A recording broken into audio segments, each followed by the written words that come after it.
नाज़रीन अस्सलाम वालेकुम, आप देख रहे हैं सियासी टीवी। क़ौमी खुनाई में आप सबका इस्तक़बाल है। मैं मोहम्मद सिद्दीक़। सबसे पहले सुर्खियों पर एक नज़र डालते हैं। पार्लियामेंट में तल्ख़ और तवील बहस के दौरान आधी रात को ख़वातीन रिजर्वेशन कानून नाफिज, सरकारी नोटिफिकेशन जारी। बहस के दौरान ही कानून नाफिज करने पर अपोजिशन को तशवीश। मौजूदा बिल ख़वातीन को बाइख्तियार नहीं बनाएगा, राहुल गांधी का लोकसभा में खिताब। तफरीकी नजरिए को फ़रोग़ देने की कोशिशों का बीजेपी पर लगाया इल्ज़ाम। संभल में एक और मस्जिद और मदरसे को शहीद कर दिया गया। गैर मजाज करार देकर बुलडोजर कार्रवाई, अवाम में तशवीश। एशिया के अमीरतरीन शख्स बने गौतम अडानी, मुकेश अंबानी रह गए पीछे। आलमी सतह पर अडानी 19वें नंबर पर और मुकेश अंबानी 20वें नंबर पर हैं। नहीं थी सुर्खियाँ, अब खबरों की तफसील पेश है। मुल्क की पार्लियामेंट में ख़वातीन रिजर्वेशन और हदबंदी बिल पर जारी शदीद बहस के दरमियान मरकज़ी हुकूमत ने एक अहम कदम उठाते हुए ख़वातीन को 33% रिजर्वेशन फराहम करने वाले आइनी कानून को नाफिज करने का नोटिफिकेशन जारी कर दिया। मरकज़ी कानूनी वजारत के मुताबिक आइन की 156वीं तरमीम के तहत मंजूर शुदा ये कानून 16 अप्रैल 2006 से मौसर हो गया है। ताहम इसके फौरी अमली इतलाक़ पर अब भी सवालात बरक़रार हैं। सरकारी नोटिफिकेशन में वाज़ेह किया गया है कि इस कानून की दफ़ात मुक़र्रर तारीख से नाफिज होंगी, लेकिन इसमें यह वजाहत नहीं की गई कि पार्लियामेंट में इसी मौज़े पर बहस के दौरान भी इसके निफाज का ऐलान क्यों किया गया। सरकारी ज़राए ने इसे महज टेक्निकी वजूहात करार दिया है, मगर तफसीलात फराहम नहीं की गई, जिसके बाद अपोजिशन ने इस पर सवाल उठाए शुरू कर दिए हैं। प्रश्न ये कि विधेयक को पुनर्स्थापित करने की अनुमति प्रदान की जाए। Item number 7। हाँ, अभी तो शुरू तो होने दो। डिवीजन ही रहता है संविधान संशोधन के अंदर। बिना डिवीजन के, बिना मत विभाजन के संविधान संशोधन नहीं होते हैं। आप तो वरिष्ठ नेता हैं। Please item number 7। प्रश्न ये कि विधेयक को पुनर्स्थापित करने की अनुमति प्रदान की जाए।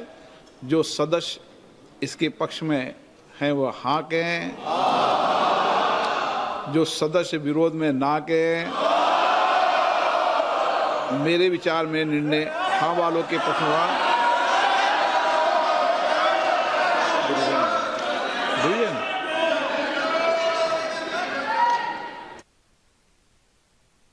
ये कोई परेशानी नहीं है। ये संवैधानिक रूप से आप डिवीजन मांग सकते हो, लेकिन मेरा ये कहना है कि संविधान संशोधन में डिवीजन होता ही होता है, मत विभाजन होता है। अभी का समय खर्च मत करो, बोलने का समय रहेगा आपका। विचार करो।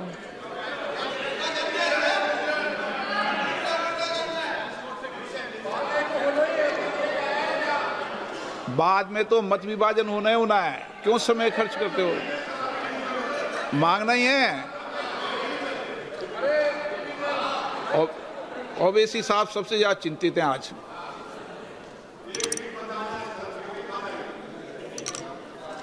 लॉबी खाली कराया जाए।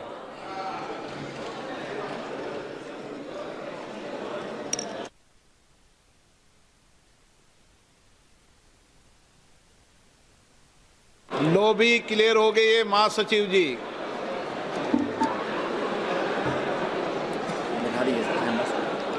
माननीय सदस्य,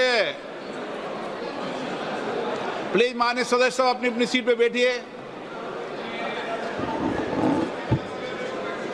Kind attention of the honorable members is invited to the point. माननीय सदस्य प्लीज बैठिए अपनी सीट पे। बैठिए सब अपनी सीट पे। माननीय सदस्य सब अपनी सीट पे बैठ जाए। तो नाम लेके बोलूंगा मैं कि आप सीट पे नहीं बैठ रहे।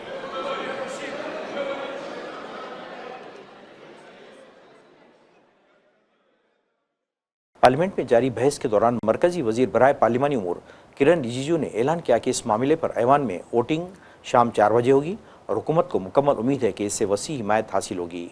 उनका कहना था कि वज़ीर-ए-आज़म मोदी ने तमाम जमातों से इस कानून की हिमायत की अपील की है और इस मामले पर किसी इबहाम की गुंजाइश नहीं होनी चाहिए।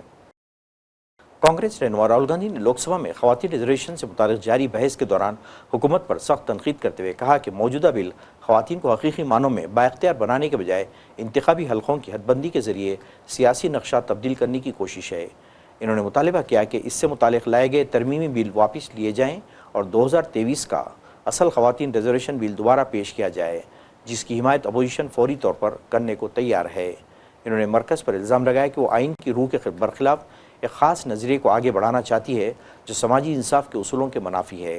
राहुल गांधी ने कहा कि एक तरफ हुकूमत ज़ात पर मबनी मरदमशुमारी की बात करती है, जबकि दूसरी तरफ ऐसे बयान दिए जाते हैं जिनसे तज़ाद पैदा होता है, जिससे हुकूमत की नीयत मशकूक नज़र आती है। उन्होंने कहा कि यह बिल इन तबक़ात के साथ नाइंसाफ़ी का सबब बन सकता है और इन्हें सियासी नुमाइंदगी से महरूम कर सकता है। इन्होंने इस हिंदुस्तान की तारीख का एक कड़वा सच करार देते हुए कहा कि अपोजिशन इसकी मुखालिफत जारी रखेगी। Magician who came to do a magic show, and lot of children went to that show. 300-400 children. I was there, my sister was also there, she's smiling. 300-400 people went to see that show. Fantastic magic show. Rahul ji, आप जादू पूरा उसकी जगह आप bill pay बोल लो। अच्छा रहेगा। Sir अच्छा है जादू सर मैं पेंटिंग बना रहा हूँ सर मैं आपको समझाता हूँ सर। मैं चित्र बनाता हूँ सर, मैं आर्टिस्ट हूँ। मजा लीजिए सर। आप बिल पे बोलें। सर अंत में पूरा फिट होगा सर, आपको बहुत अच्छा लगेगा। पूरा अंत में पजल जैसे फिट हो जाएगा। तो ऐसे नहीं चलता, संसद है। सुनिए सर, मजा आएगा आप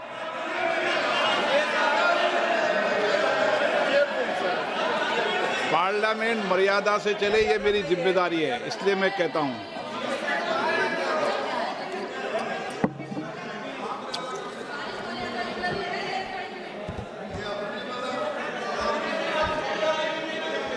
तो सर जादू का शो था और वहां पे 300 बच्चे बैठे सर।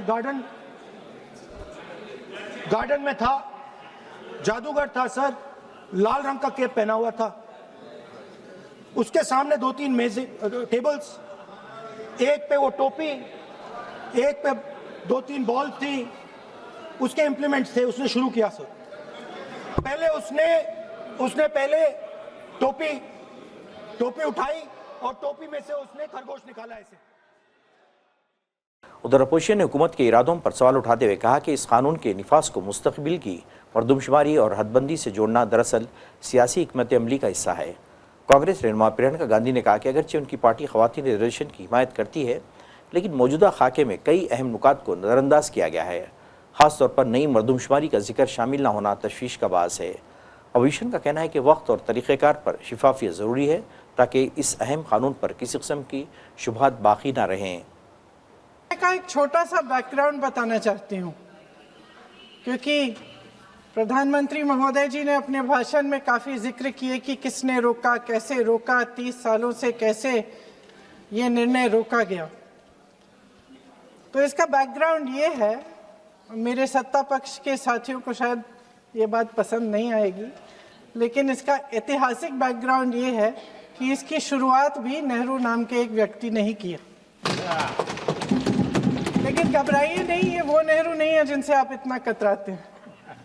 ये उनके पिताजी मोतीलाल नेहरू जी ने एक रिपोर्ट तैयार की थी 1928 में, और उस प्रतिवेदन को उन्होंने कांग्रेस पार्टी की कार्य समिति को दिया था। वो एक समिति के अध्यक्ष थे। उसमें उन्होंने 19 मूल अधिकारों की सूची बनाई थी। 1931 में सरदार पटेल जी की अध्यक्षता में कांग्रेस अधिवेशन हुआ था कराची में।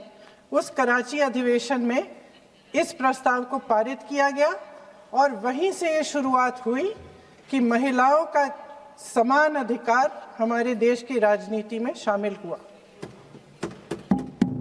उसी समय 1 वोट 1 सिटीजन 1 वैल्यू का सिद्धांत भी हमारी राजनीति में स्थापित हुआ। आपको ताज्जुब होगा ये जानकर कि जबकि इस सिद्धांत की वजह से हमारे देश में महिलाओं को वोट देने का अधिकार आज़ादी के पहले दिन से मिला, अमेरिका जैसे देश में ये अधिकार उन्हें इस अधिकार के लिए 150 साल इंतजार करना पड़ा, संघर्ष करना पड़ा। हमारे देश की राजनीतिक व्यवस्था में महिला आरक्षण लागू करना भी दुनिया में एक ऐसा ही अनोखा कदम था।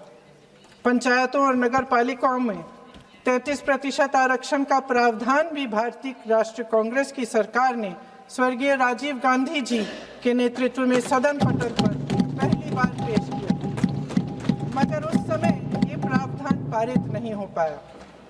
आज आदरणीय प्रधानमंत्री महोदय जी ने भी इसका जिक्र किया, लेकिन हमेशा की तरह उन्होंने आधी बात बोल दी।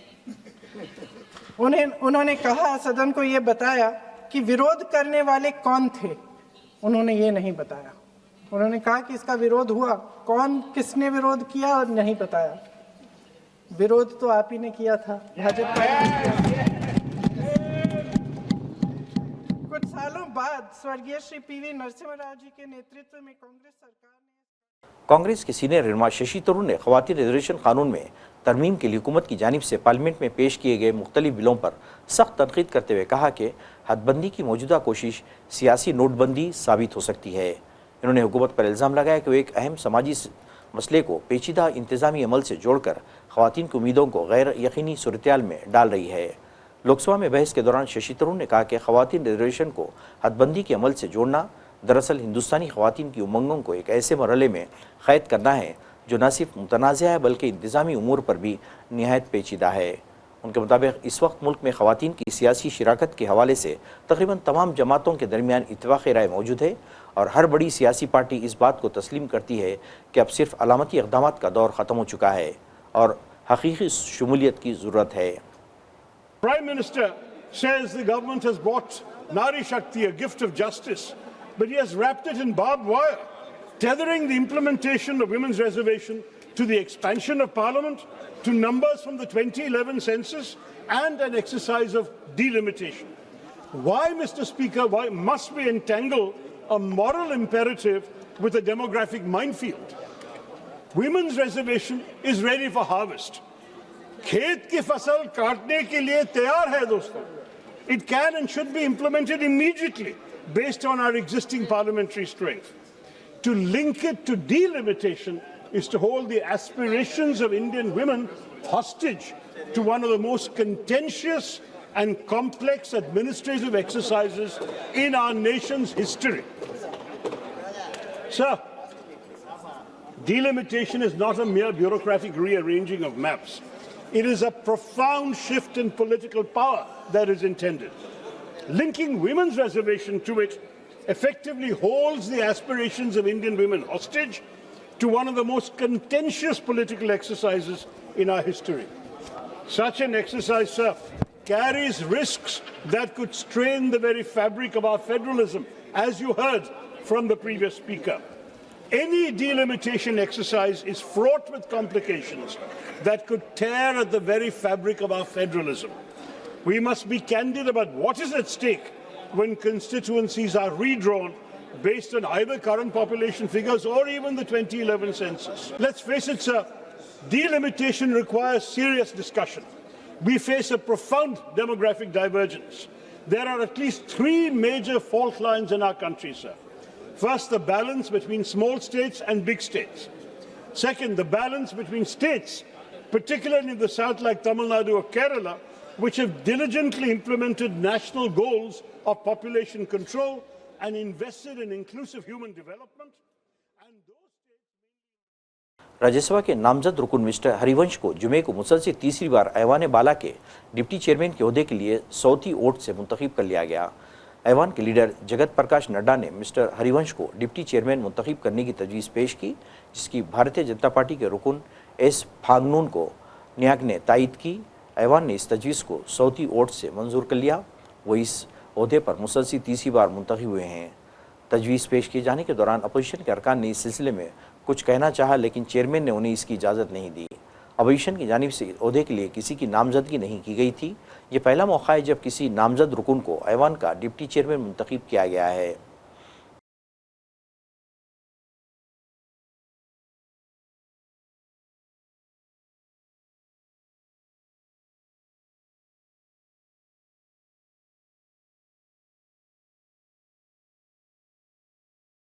सुप्रीम कोर्ट ने आसाम के वज़ीर आला हेमंत बिस्वा शर्मा की अहलिया के खिलाफ काबिल एतराज़ रिमार्क्स के मामले में कांग्रेस लीडर पवन खेड़ा को बड़ा झटका देते हुए उनकी ट्रांजिट पेशगी जमानत में तोसी की दरख्वास्त मुस्तरद कर दी।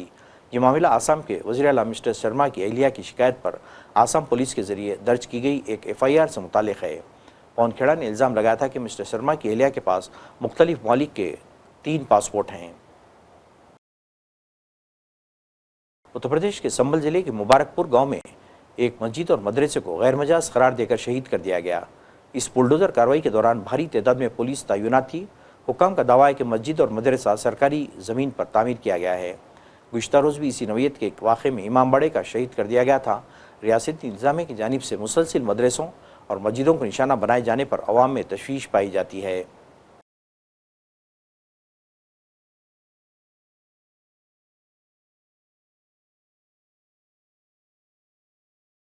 मारूफ सनतकार और अडानी ग्रुप के चेयरमैन गौतम अडानी एशिया के सबसे अमीर तरीन शख्स बन गए हैं। इन्होंने मुकेश अंबानी को पीछे छोड़ते हुए ये मुकाम हासिल किया। ब्लूमबर्ग बिलियनर्स इंडेक्स के ताज़ा अददशुमार के मुताबिक गौतम अडानी की मजमूई दौलत बढ़कर 92.2 अरब डॉलर हो गई है, जिसके बाद वो आलमी सतह पर 19वें नंबर पर पहुँच गए हैं। दूसरी तरफ रिलायंस इंडस्ट्रीज़ के सरबराह मुकेश अंबानी की दौलत 8 अरब डॉलर रह गई है और वो एक दर्जे नीचे खिसक कर 20वें मुकाम पर आ गए हैं।